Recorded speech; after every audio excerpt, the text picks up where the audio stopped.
12절로 14절 세 절 말씀 한 목소리로 합독하겠습니다. 신약 247페이지 로마서 6장 12절부터 14절.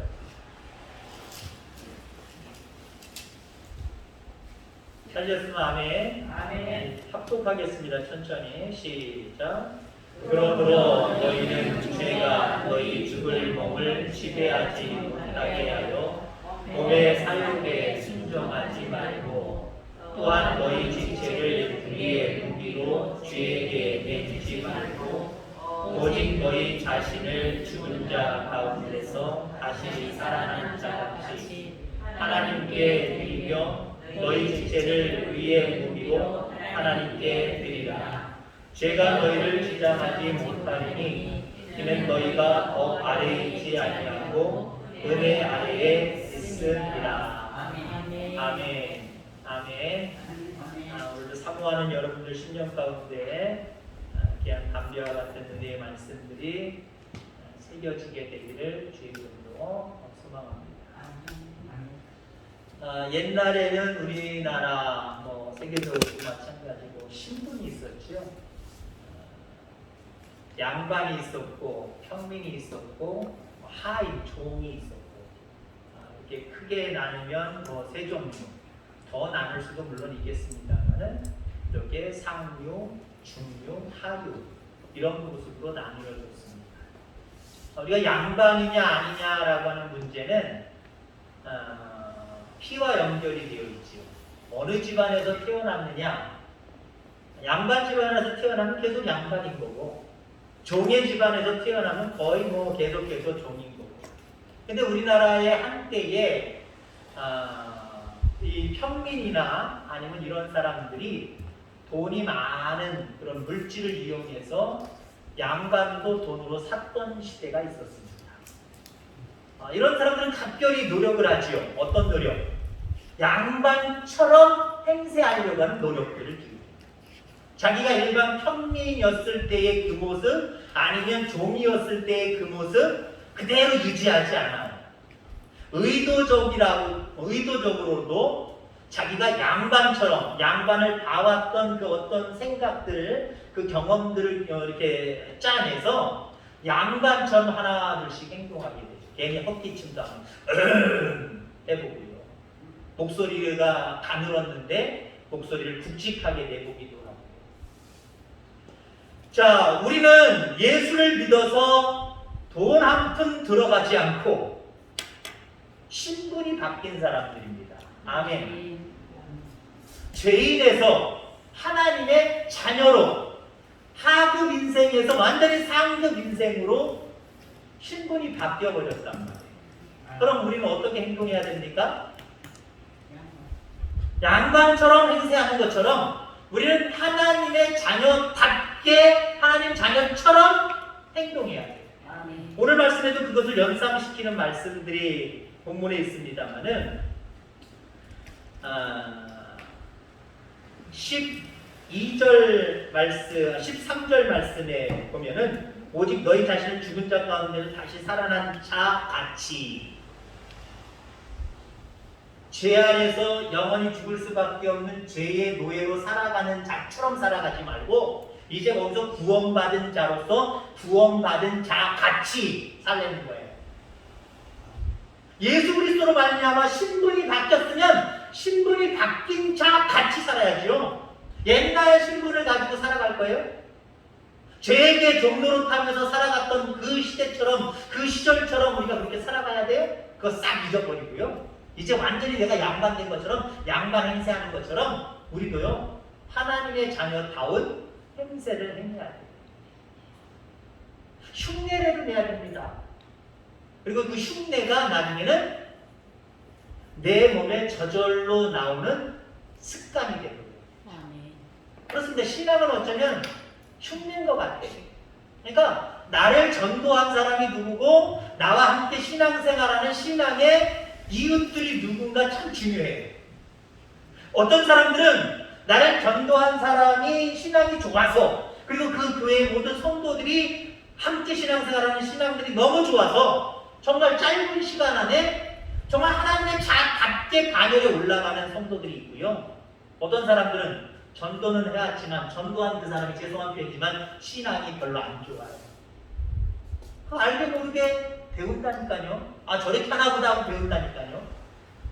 때로는 그 교회 교인들이 별로 신앙이 별로 안 좋은 사람들이 많이 모여있는 곳이에요. 그러면 시간이 오래되면 하나님의 자녀다운 모습이 안 나타나요. 여러분 우리가 거룩한 습관들이 있기를 주의 이름으로 축원합니다. 하나님의 자처럼 하나님의 자녀처럼 자같이 우리는 그렇게 살아가야 돼요. 흉내낼 줄 알아야 돼요. 나중에 그 흉내가 우리의 습관이 돼야 될 줄 분명히 믿습니다. 하나님의 자녀답게 살아가는 것, 그게 바로 성도의 특징입니다. 자, 그래서 약 2주 동안 오후 찬양 예배 때에는 성도의 특징이라는 큰 제목을 가지고 설교를 할 거예요. 성도의 특징들은 이런 특징들이 있습니다. 많이 있겠지만 그 중에 한 8시간 정도 시간을 추려서 8개의 성도의 특징에 대한 이야기를 하려고 합니다.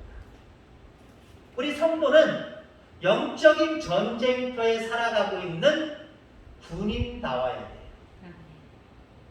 영적인 전쟁터에서 전쟁을 치르는 군인다운 모습, 이게 바로 우리 성도들의 특징입니다. 세계 역사를 보나 한국의 역사를 보나 전쟁이 끊임없이 일어납니다. 가령 예를 들자면 세계 역사를 논하고 있는 세계 역사학자들의 이야기를 들으면 약 3,500년 동안 전쟁을 치르지 않는 기간이 약 286년이다라고 이야기해요. 거의 전쟁이죠. 우리나라는 약 반만 년의 역사를 가지고 있습니다. 5,000여 년의 역사를 가지고 있어요. 전쟁하고 싸우던 그 기간이 횟수로는 100번입니다. 1000번이 가깝습니다. 900몇 번이에요. 그러니까 약 50년마다 한 번씩 싸운 거예요. 그러니까 이 세계의 역사가 전쟁의 역사다라고 해도 과언이 아니다라고 하는 거죠. 왜 전쟁이 일어날까요? 왜 다툼과 분쟁이 일어날까요? 그 예일대학교 역사와 문명을 가르치는 교수가 저자한 기록한 전쟁의 기원이라는 책이 있거든요.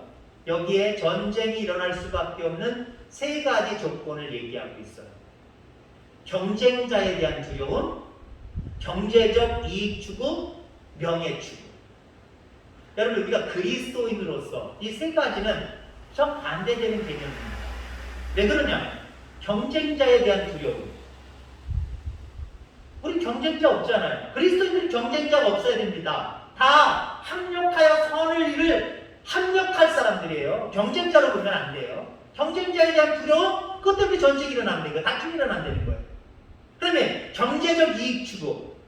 물론 우리도 경제적 이익을 추구하고 살아갈 수밖에 없지만 우리는 경제적 이익보다는 영적 이익을 추구하며 살아갈 사람이에요. 자, 그 다음에 명예 추구. 명예를 추구하기 위해서 전쟁을 일으킨다는 거예요. 다툼을 일으킨다는 거예요. 여러분들, 우리는 하나님의 영광을 위해서 살아가는 사람이잖아요. 내 영광, 내 명예를 위해서 살아가는 사람 아니잖아요. 그러면 우리 속에는 육체적인 다툼과 분쟁, 전쟁 일어나면 안 돼요. 그런데 우리 그리스도인들에게는 영적인 전쟁은 날마다 있다는 사실을 우리는 기억을 해야 돼요. 이처럼 역사적으로 전쟁이 일어날 만한 요소를 살펴봤지만 우리는 성경에서 말하고 있는 전쟁의 다툼은 성경에서는 왜 일어났냐라고 말씀하고 있는가, 이 부분에 대해서 우리는 귀 기울여야 합니다. 야고보서 4장 1절에 보면 너희 중에 싸움이 어디로부터, 다툼이 어디로부터 나느냐, 너희 지체 중에서 싸우는 정욕으로부터 나는 것이 아니냐. 내 속에 있는 한마디로 욕심, 탐심, 이것 때문에 다툼과 분쟁, 전쟁이 일어난다는 거예요. 자, 그러면 이 다툼과 이 욕심, 우리 속에 있는 이 욕심, 탐심, 이거 누가 가져다 주는 거죠? 마귀가 주는 거예요. 하나님이 주는 거 아니에요. 마귀가 주는 거예요. 여러분들, 그렇기 때문에 우리가 탐심과 정욕과 욕심, 이것과 싸워야 되는데 결론적으로 이것을 주는 자가 누구냐? 마귀예요. 사탄이에요. 그러니까 우리는 사탄과 인생을 살아가는 기간 동안 매일 싸우셔야 되는 거예요. 마귀가 사탄이 우리 속에 욕심을 언제 갖다 줘요? 시와 때가 없어요. 수시로 갖다 줘요. 수시로. 순간순간마다 우리 욕심 부리게 하고 탐심을 부리게 하고 그래서 분쟁하게 하고 다투게 하고 전쟁하게 만든단 말이에요. 그러니까 우리는 어떤 사람들이에요? 그것에 지지 않기 위해서 매일 전쟁 속에 살아가는 사람입니다. 그러니까 우리의 머릿속에 나는 지금 전쟁 속에 살아가고 있다. 영적인 전쟁 속에 살아가고 있다. 분명히 인식해야 돼요. 우리 이 그리스도인들이 착각하고 있는 게 있어요. 예를 들면 지금 평화로운 세상에 내 개인적으로 평화를 누리고 살아가요. 근데 우리는 어떤 신앙생활을 하냐면 평화를 누리게 하셔서 감사합니다. 더 큰 평화가 더 오랫동안 있게 하여 주옵소서. 우리는 평화 속에 자꾸 놀려고 해요. 진정한 평화, 지속적인 평화는 영원한 생명의 나라에서밖에 주어지지 않아요. 그럼 우리는 어떠냐? 늘 전쟁 속이다 생각을 하셔요. 영적인 전쟁터이다라고 생각을 하셔요. 그래서 이 전쟁터에서 하나님이 함께 하시기를 위한 기도, 그런 신앙생활을 해야 돼요. 근데 많은 그리스도인들이 마치 샤머니즘적인 거나 아니면 기타 다른 이방 우상 종교를 섬기는 것처럼 하나님을 통해서 좀 더 평화를 누리고 살아보자, 안정된 삶을 누려보자, 여기에 많이 치우쳐 있는 것 같아요. 그거보다는요, 어쩌면 성경적으로 우리가 신앙 안에서 성도의 특징을 보여주며 성숙하고 성장할 수 있는 비결은 지금은 평화의 시대가 아니다. 지금은 전쟁의 시대이다. 지금 내 앞에는 전쟁이 있다. 영적인 전쟁이 있다. 이러한 의식 속에 살아가는 저와 여러분들 다 되기를 주의 이름으로 축원합니다. 우리가 싸워야 될 대상, 앞서서도 그냥 지나치면서 말씀을 드렸습니다마는 악한 마귀입니다.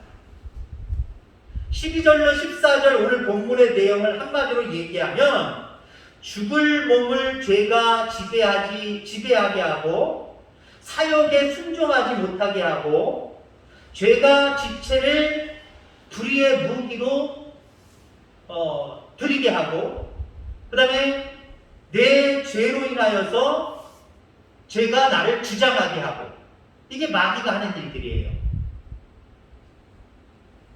이렇게 만든단 말이에요. 이건 하나님의 성도로서 하나님의 거룩한 백성으로서 걸어가야 될, 행해야 될 모습들이 아니란 말이죠. 근데 마귀는 오늘 12절로부터 14절의 이 말씀들을 하나님의 뜻대로 살지 못하도록 우리를 그렇게 몰아가고 있다라고 하는 거예요. 이게 바로 마귀라는 걸 우리는 잘 알아야 됩니다. 그래서 우리의 싸움의 대상은 사람이 아니에요. 마귀입니다. 그래서 제가 추가로 찬양을 부른 것이 마귀들과 싸우지. 지금 마귀랑 싸우고 있는 거고요. 계속해서 싸워 나가셔야 되는 거예요. 왜? 마귀의 유혹은 지금까지 계속 있었고 앞으로는 더 심해질 거예요. 앞으로는 더 심해질 거라는 거예요. 이제는 그런 싸움 거는 일들이 점점 누그러지겠지. 이제 텀을 좀 길게 두겠지. 아니, 착각하지 마세요.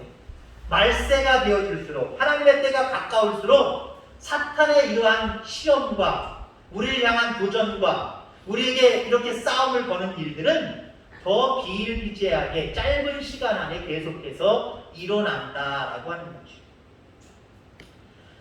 주님은 마귀의 존재에 대해서 요한복음 8장에 이렇게 이야기합니다. 그는 처음부터 살인자요, 진리가 그 속에 없으므로 진리에 서지 못하고 거짓을 말할 때마다 제 것으로 말하나니 이는 그가 거짓말쟁이요 거짓의 아비가 되었습니다. 살인자라니, 마귀가 살인하려고 하는 자가 누구죠? 마귀가 살인하려고 막 지금 덤비는 그 대상자가 누구예요? 우리예요. 우리를 살인하려고, 영원히 죽게 만들려고 거짓말하면서 다가온다는 거예요. 거짓말하면서 다가온다는 거예요. 북한의 특징 중에 하나가 뭡니까? 무조건 불가당한을 얘기하고 있지는 않잖아요. 때로는 평화의 제스처를 쓰잖아요. 평화의 제스처를 써요. 평화의 말들을 이야기해요. 자기들이 마치 뭐 인류애를 동족애를 발휘하는 것처럼 이야기할 때도 참 많이 써요. 한두 번 속습니까? 한두 번 속아요. 마귀는요, 결국 목적은 우리를 살인하려고 하는 거예요. 구원받은 백성, 생명을 얻은 백성, 이 백성에서 그 생명을 빼앗아서 죽은 백성, 사망의 백성, 죄의 백성으로 만들려고 거짓말, 날마다 거짓말로 우리를 깨는 존재가 마귀입니다. 그 존재와 맞서서 우리는 마땅히 싸워야 됩니다. 그래서 여러분들, 마귀와 싸울 수 있는 존재가 우리들이 맞아요? 우리의 존재로만 놓고 바라보면 우리는 마귀와 싸울 수 없는 존재입니다. 싸워봤자 100번 싸워봤자 100번 다 패할 수밖에 없는 아주 연약한 존재다라고 하는 거지. 자, 그래서 마귀와 싸울 때 에베소서 6장 14절 주위에 보면은 우리에게 이런 말씀을 하고 있어요.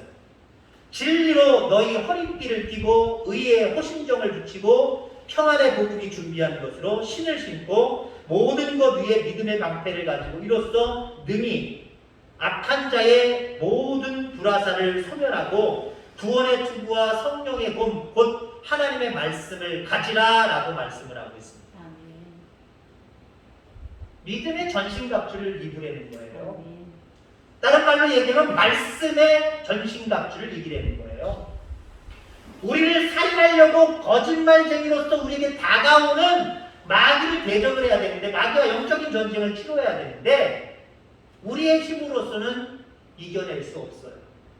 말씀의 힘, 믿음의 힘을 동원해서 그 마귀를 대적해야 됩니다. 그러니까 우리는 말씀을 늘 가까이 하셔야 돼요. 이게 마귀를 이길 수 있는 하나님이 우리에게 주신 무기이기 때문에. 여러분, 전쟁터에는요, 내가 싸우자! 어쩔 수 없이 싸워야 되겠구나! 앞으로 나가는 것, 이게 중요한 게 아니라요, 뭔가 무기를 갖추는 게 중요한 거예요. 해군사관학교 임원빈 교수님이 하신 말씀이 있습니다. 전쟁은 우연히 이기는 것이 아니라 과학이다. 승리할 만한 위치에 있어야 되고 승리할 만한 조건이 있어야 승리하는 것이다. 여러분, 그렇습니다. 마귀와 싸우는 일들은 그냥 간혹가다 평안한 삶을 추구하다가 야, 이거 불안하다, 이거 엄청난 일이 나한테 벌어지고 있구나, 야, 이것을 마귀가 가져준다고 예전에 들은 것 같은데 그럼 마귀랑 싸워야지. 그렇게 싸우면 다 져요. 이겨낼 수가 없어요. 언제 거짓말을 이용해서 우리를 살인하려고 내려올지 모른단 말이에요. 쳐들어올지 모른단 말이에요. 늘 전신갑주를 입는 게 중요해요. 늘 전신갑주를 입는 게 중요해요. 요즘 전쟁은요, 속도전입니다. 물론 무기가 좋아야 되지만 또 속도전이에요. 예를 들자면 뭐 두 나라가 싸우는데 여기도 무기가 있고 여기도 무기가 있다. 근데 가령 예를 들면 군사력도 비슷한데 똑같이 무기가 있는데 우선적으로 선제 공격하는 쪽이 훨씬 더 유리해요.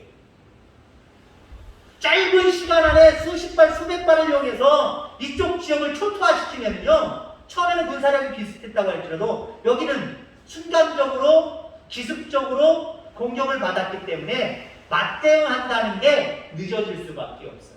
왜냐하면 그만큼 자기들의 어떤 전략, 무기들을 선실했기 때문에. 여러분, 우리는 날마다 전신갑주를 입어야 됩니다. 하나님의 말씀으로 무장해야 됩니다.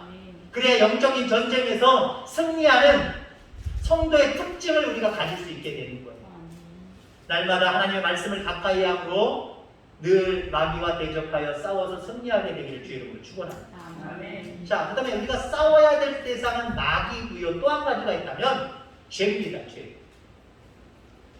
마귀와 싸우는 방법이 다르고요, 죄와 싸우는 방법이 달라요. 아, 이거 똑같은 것 아니냐라고 생각할 수 있는데 구분하자면 달라요. 마귀와 싸울 때는 좀 전에 얘기한 것처럼 하나님의 말씀, 믿음의 전신갑주, 이걸로 싸워야 돼요. 내 힘으로 싸우면 안 돼요. 내 지혜로 싸우면 절대로 이길 수 없어요. 그러면 죄와 싸우는 건 어떻게 싸워야 되느냐? 그것도 물론 역시 말씀 이거 포함시켜야죠. 믿음 포함시켜야 됩니다. 죄와 싸워 이기는 것도 말씀이 필요하고 죄와 싸워 이기는 것도 믿음이 필요합니다. 그러나 구체적으로 그냥 두리뭉실하게 그렇게 나누지 말고 구체적으로 우리가 생각을 할 수 있다고 한다면 여러분들 죄와 싸워서 이기는 방법은 순종과 관계가 있어요. 타락한 인간은 죄에 순종하려는 성향을 갖습니다. 그래서 죄에 이기려고 한다면요 죄의 요구에 순종하지 말아야 돼요. 마귀의 유혹에 순종하지 말아야 돼요. 세상적인 유혹에 순종하지 말아야 돼요. 적극적으로는 하나님의 말씀에 순종해가는 모습이 있어야 돼요. 그럴 때 죄는 들어오지도 못하고 죄는 우리 속에서 거부당할 수밖에 없다라고 하는 거죠. 자, 그렇습니다. 죄의 요구에 순종하지 않는 것, 적극적으로 하나님의 말씀, 하나님의 의에 순종해가는 거예요. 그 하나님의 말씀에 순종해가면요 죄의 유혹이 들어올 수가 없어요. 죄가 우리를 침범할 수가 없어요. 왜요? 우리가 이미 하나님의 말씀에 순종해 가고 있기 때문에 그 죄의 유혹이 들어올 수 없다니까요. 들어올 시간도 없고 들어올 상황도 안 되고요. 아무것도 안 돼요. 그리고 그 순종하는 그러한 사람들에게 하나님은 지혜를 주시고 분별력을 허락해 주시기 때문에 순종하고 있는 상태에서 오는 죄의 유혹을요. 아, 이건 죄구나 라고 하는 부분들을 분명하게 깨닫게 되고 알게 돼요. 자, 그러면 우리는 마귀와 그리고 죄와 날마다 싸우는 영적인 전쟁터에서 살아가고 있습니다. 그러면 우리가 이 죄와 이 마귀와 언제까지 싸워야 돼요? 언제까지 도대체? 언제까지? 두 가지 답을 드리면 똑같은 이야기지만 죽을 때까지 싸워야 됩니다. 너 한 80대 되면 이제 전쟁 끝난다. 이거 아니에요. 너 60대 정도 되면 전쟁 끝난다. 이거 아니에요. 여러분들의 연세가 얼마나 되는지 모르지만 그리고 얼마나 이 땅에서 더 사실지는 모르지만 여러분들 살아가는 동안 계속 전쟁을 치르셔야 돼요. 그러니까 하나님의 전신갑주 벗으면 안 돼요. 벗으면 안 돼요. 신앙생활 잘하는 사람을 비유적으로 이야기하면 어떤 사람이냐? 남자들 군대 들어가면 그 5분 대기조라는 게 있어요. 저한테는요. 저희 군대 생활할 때 5분 대기조가 있었어요. 저녁이 되면 군인들도 다 자야 되잖아요. 사람인지라. 자야 되는데 돌아가면서 5분 대기조가 있는데 한 군대 아니면 두 군대일 수도 있어요. 아니면 소수의 인원 대여섯 명일 수도 있어요. 이 사람들은 잠잘 때 군복 안 벗습니다. 때문에 워카까지도 안 벗을 때가 있고 워카만 슬쩍 벗어놓고 양말은 신고 그냥 침대 끝부분에서 이렇게 잠들 때가 있어요. 왜냐하면 기상이 걸릴 때 다른 군인들이 차비를 하고 전투에 임하는 시간을 그들이 나가서 벌어주는 거예요. 누가 저기 갑자기 침투했을 때 그 옷 입고 다 해야 되는데 누가 그거 막아줘요. 이미 그 숙소까지 들어가서 다다다다다 쏘면 어떡하라고. 그러니까 그들이 전쟁에 채비를 할 때까지 먼저 헐레벌떡 5분 안에 나가서 그들과 맞서서 싸우는 사람들이 5분 대기죠. 여러분 신앙생활 잘하시기 바랍니다. 신앙생활 잘하셔서 나는 5분 대기조다 라는 어떤 확신과 자부심을 가지고 날마다 영적인 전쟁이 임하는 저와 여러분들 되기를 주의 이름으로 축원합니다. 죽을 때까지 싸워야 된다.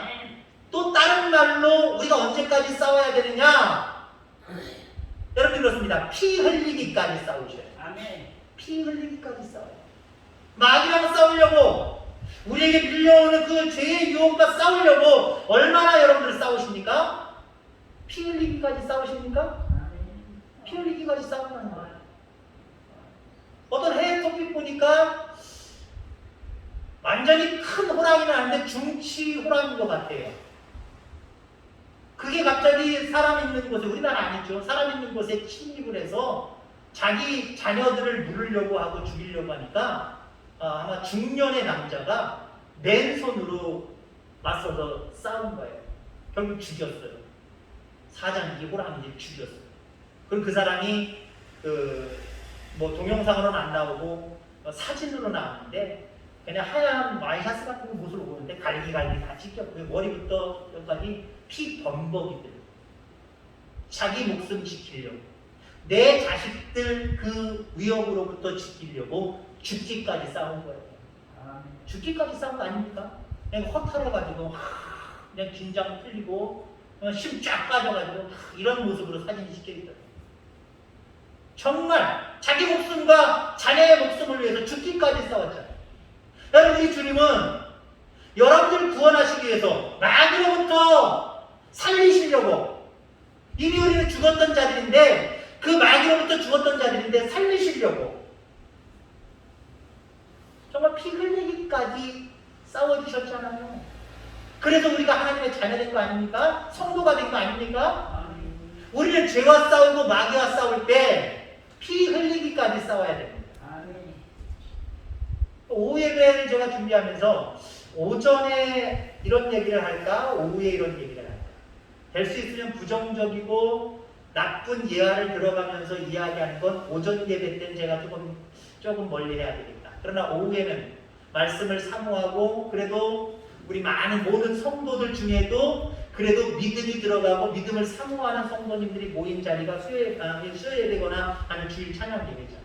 그래서 이 이야기는 오후 예배 해야 되겠다, 오후에 해야 되겠다, 그런 생각을 가졌어요. 무슨 얘기냐면은, 우리 성도님들 중에, 그러니까 내 얘기로 들으세요. 도대체 그 사람들이 누굴지, 지금 목사님 얘기하는 사람이 도대체 누굴까? 이거 추측하고 그 사람들 정지하는 데 사용하지 말고, 목사님이 말씀하시려고 하는 내용이 뭐지? 그래, 나도 저런 모습 속에서 나도 피 흘리기까지 저런 부분으로 저런 것을 가지고 내가 싸워야지, 이렇게 교훈 얻으시기 바랍니다. 아멘. 제가 아침마다 거의 요즘엔 빠지지 않고 살이 조금씩 빠지는 게 너무 기분이 좋아서 급하게 빠지지는 않지만 그냥 거의 유지하다가 조금 빠지고 유지하다가 조금 빠지고 유지하다가 조금 빠지고, 그게 쌓여서 한 이만큼 됐습니다만은 재밌어요. 그럼 새벽 예배 마치고 기도 마치고 아침에 가는 건 상쾌하고 좋아요. 해가 쨍쨍 찌기 전에 괜찮아요. 근데요, 제가 여기서 기도 마치고 성경 찬송가를 끼고 내려갈 때부터 저 바깥에 아니면 내려가서, 그리고 거기 노까지 가는 길에 우리 성도님들을, 우리 교인들을 세 분 만납니다. 반가움의 모습 20%밖에 안 돼요. 나머지 80은 뭘까요? 저러면 안 돼. 저러면 안 돼. 왜요? 내가 기도하고 나갈 때쯤 벌써 집으로 가시는 분들이 있어요. 그러면 저분들의 걸음걸이나 또 가서 거기 벤치에 앉아있는 그런 시간들이나 조금 이렇게 운동하는 시간이나 생각을 하면 1시간 전에는 나왔는데, 그러면 새벽 예배 시작하거나 한참 할 때쯤인데 늦게나마 가는 길에 이 교회 좀 들렸다가 기도하고 가지. 내 건강을 위해서는 다른 것들 유혹이 와도 내 건강을 위해서 내 잠을 들지 않더라도, 친구 안 만나더라도 내가 운동해야지. 이거는 아주 철저하게 피 흘리기까지는 물론 아니겠지만 철저하게 싸우면서 자기 관리를 하는데, 주님을 기쁘시게 하고 경건의 삶을 살아가는 데는 피 흘리기는커녕 요만큼의 노력도 안 하는 것 같아서 정말 안타까워요. 한번 생각해보세요. 여러분들, 그분들 생각하지 말고 여러분들 한번 생각해보세요. 내가 내 자신을 위해서, 내 영광을 위해서, 내 유익을 위해서 얼마나 그렇지 못한 것들과 맞서서 싸워서 내가 싸우느냐. 그런 부분이 여러분들에게 1에서부터 100까지의 힘을 기울인다고 할 때 아마 그런 부분들에 있어서는 100까지는 안 가겠지만 70, 80, 90의 노력과 힘을 기울일 거예요. 그러면 하나님을 기쁘시게 하는 일에 죄의 유혹과 이 모든 것들을 이겨내고 하나님 말씀에 순종해가는 노력은 1에서부터 100까지 있다고 한다면 여러분 얼마만큼 노력하십니까? 이거만큼은 노력하셔야 될 거예요. 내 개인적인 건강이나 내 개인적인 여러 가지 모든 것들을 위해서 70이고 80의 노력을 기울였다고 한다면 하나님을 기쁘시게 하는 이러한 일들, 영적인 싸움으로 죄를 이겨내고 유혹을 이겨내고 하나님이 기뻐하시는 이 일들을 감당하는 데 있어서 똑같이 70, 80의 노력은 기울여야 될 것 아니에요. 아니, 목회자의 욕심에는 여기 70, 80 기울였으면 여기 80, 90 기울여야 되는 거 아닙니까? 여기 80, 90 기울여야 하나님 앞에 그래도 조금 부끄럽지 않은 거 아니겠습니까, 여러분들? 근데 이것을 위해서는 70, 80 노력하는데 이것을 위해서는 30, 20, 40 요것밖에 노력하지 않는다고 한다면 우린 영적인 전쟁에서 이미 져가고 있는 거예요. 영적인 전쟁에서 계속해서 패배자가 되면요, 패배자가 되면 결국 마귀는 어떤 사람이라고요? 어떤 존재라고요? 우리를 살인하는 자예요. 우리를 죽이는 자예요. 죄송한 표현이지만 그 마귀에 의해서 죽을 수밖에 없어요. 우리의 신앙이 죽을 수밖에 없어요. 우리는 날마다 영적인 전쟁터에서 승리함으로 말미암아 여러분들의 영적인 생명을 지켜나가셔야 돼요. 생명이에요, 생명. 왜 운동하려고 해요? 생명 연장하려고 하는 거예요. 건강하게 살려고 하는 거 아니에요. 그럼 믿음을 지키는 것, 죄의 유혹으로부터 그 모든 유혹과 마귀와 싸워서 이김으로 말미암아 우리에게 어떤 생명이 와요? 단순히 1년 더 살고 5년 더 살고 10년 더 살고 건강하게 살고 이게 문제가 아니잖아요. 우린 영원히 살잖아요. 어떻게 이것과 이것을 비교해요? 어떻게 1년, 5년, 10년 더 살거나 건강하게 사는 거 이것 때문에 7, 80의 노력을 기울이는데 영원히 사는 것을 위해서는 왜 30, 40, 20, 10 왜 이 노력밖에 안 하는 거예요? 영적인 전쟁에 대해서 인식을 못해서 그래요. 아, 지금 내 인생은 영적인 전쟁터이다. 성도라고 한다면 이러한 사실을 각인해야 돼요. 그냥 지금은 하나님 나와 함께 하셔서 그냥 좋다, 여기가 좋사오니 그렇게 살아가면 안 돼요. 언제 어느 때 우리나라가 마치 왜 국방력이 더 강해졌어요? 세계 6위라고 얘기합니다. 지금 왜 이렇게 강해졌어요? 고맙게도 북한 때문에 그런 거예요. 언제 쳐내려올지, 또 중국도 그렇고 일본도 그렇고 아주 속색이는 민족들이 아니면 사방에 깔려있기 때문에 살아남으려고 부당에 애를 쓰니까 국방력이 그렇게 강해진 거예요. 여러분 영적인 국방력, 여러분 개인적인 영적인 국방력 세지기를 기회로 축원합니다. 어떻게 세질 수 있어요? 북한 안 쳐들어, 중국 괜찮아, 일본 괜찮아, 그거 아니라고 생각했다면 우리나라 군사력에 노력 기울이지 않았을 거예요. 그렇게 됐다면 여러분 한번 상상해 보세요. 지금 북한은 나름대로 배가 아플 거예요. 한 20년 전, 30년 전, 40년 전에 그때 적합통이라도 이룩하려고 쳐내려 갔어야 되는데 지금은 상대가 안 되니까요. 엄두를 못 내고 말뿐이에요, 말뿐. 그러다가 물론 또 어떤 어리숙한 짓을 할지는 물론 모르겠습니다만은 상대가 너무 안 되니까요. 이제는 한국의 북한이 뭐라고 얘기할 수가 없어요. 끙끙 앓고 있어요. 끙끙 앓고 있을 거예요. 여러분 마귀를 끙끙 앓게 만드는 여러분들 되시기를 주의 이름으로 축원합니다. 아멘. 기회로다. 저거 봐라. 싸우려고 하지도 않고 영적인 전쟁에 대해서 각인도 하지 않고 살아가네. 그러면 마귀가 생각할 때는 그 교회 그 성도는요 내 밥이다라고 생각하는 거예요. 내 밥이다. 언제 건드려도 쓰러지고 언제 건드려도 금방 넘어와서 생명 잃어버리고 영원한 사망에 이르게 될 것이다. 이렇게 생각할 수 있다는 거예요. 북한이 마치 우리나라를 이제는 두려워하는 것처럼 일본이 중국이 우리나라를 만만하게 보지 못하는 것처럼 우리는 영적인 강대국이 돼야 돼요. 지금이 전쟁에 따른 영적인 전쟁이 하라는 것 분명히 각인하시고 하나님의 말씀을 통해서 마귀를 대적하고 하나님의 말씀에 순종해 가되 죽기까지 피 흘리기까지 노력함으로 말미암아 죄의 유혹도 이겨내는 영적인 전쟁에서 승리하는 성도님들 다 되기를 주의 이름으로 축원합니다. 하나님 아버지 감사합니다.